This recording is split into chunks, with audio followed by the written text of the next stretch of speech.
ശബരിമല തന്ത്രിയായി ബ്രഹ്മദത്തനെ നിയോഗിക്കാൻ തിരുവിതാംകൂർ ദേവസ്വം ബോർഡ് തീരുമാനിച്ചു. തിരുവിതാംകൂർ ദേവസ്വം ബോർഡ് ആസ്ഥാനത്ത് ചേർന്ന ബോർഡ് യോഗത്തിലാണ് തീരുമാനമുണ്ടായത്. വിവരങ്ങളുമായി ശ്രീജയാണ് ചേരുന്നത്. ശ്രീജ, ഇനിയിപ്പോൾ ഹൈക്കോടതിയുടെ കൂടി അനുമതി തേടിയ ശേഷം, കോടതിയുടെ നിലപാട് കൂടി അറിഞ്ഞ ശേഷമായിരിക്കുമല്ലേ നിയമനം? കാരണം അങ്ങനെയാണ് കഴിഞ്ഞ ദിവസങ്ങളിലൊക്കെ ദേവസ്വം പ്രസിഡന്റ് പറഞ്ഞിരുന്നത്. വിവരങ്ങൾ.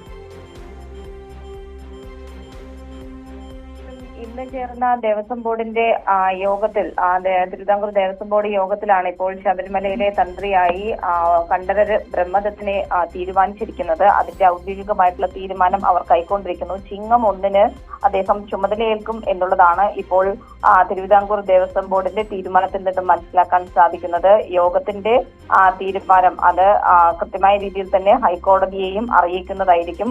അറിയിച്ച് അതിന്റെ അടിസ്ഥാനത്തിൽ തന്നെയായിരിക്കും തുടർ നടപടികൾ സ്വീകരിക്കുക.